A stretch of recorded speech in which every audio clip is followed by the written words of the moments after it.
Hello everyone, कसे आहात? आज आहे संडे आणि मी खूप लेट व्लॉग टाकते, आय नो. पण काय करू, बिझीच खूप होते, कामाचं प्रेशर आणि खूप होतं. चिनू बघा आज एकदम मुलगा दिसते, म्हणजे माझ्या पप्पांनी हा तिला टी शर्ट घेतला आहे, त्यामुळे एकदमच बॉयझी दिसते. आणि खूप जण म्हणतात की तुमचा मुलगा खूप छान दिसला, पण ॲक्च्युली सांगावं लागतं त्यांना की ही आमची मुलगी. आणि संडेचं तुम्हाला सांगते, पुण्यामध्ये मोस्टली सगळेजण नाश्ता करण्यासाठी बाहेरच पडतात.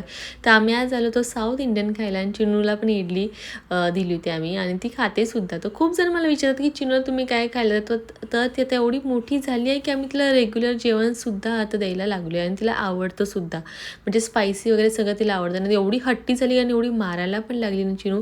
मी तिला एवढी रागवते पण ती बघ अशी नर्वस होते नंतर.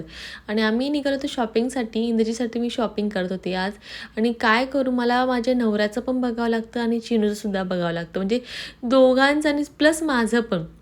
त्यामुळे शॉपिंग करताना मला या दोघांच्या सगळ्या गोष्टी मला बघायला लागतात. आणि स्निचमधून त्याची आज शॉपिंग झाली होती. आणि आम्ही नंतर गेलो होतो की मला खूप माझं डोकं दुखत होतं आणि झोप पण मला खूप येत होती आज ॲक्च्युली आज. त्यामुळे आम्ही आज ती इराणी कॅफेमध्ये चहा प्यायला आणि नंतर आम्ही वेस्ट साईडला गेलो होतो माझी शॉपिंग करायला, म्हणजे माझे कपडे बघायला. तर तुम्हाला शॉपिंग मी का करते हे तुम्हाला नंतर कळेलच, नक्कीच कळेल. तर आणि संध्याकाळी आज माझ्या नवऱ्याने खूप प्लॅन केला, डिनरचं एक रोमॅन्टिक प्लॅन केलेलं, त्यामुळे मी बाहेर निघालो. तर मला असं वाटतं की प्रत्येक वर्किंग वुमननी हा थोडासा नाईट आउट किंवा वर्क असंही केलं पाहिजे. ओके, चलो बाय.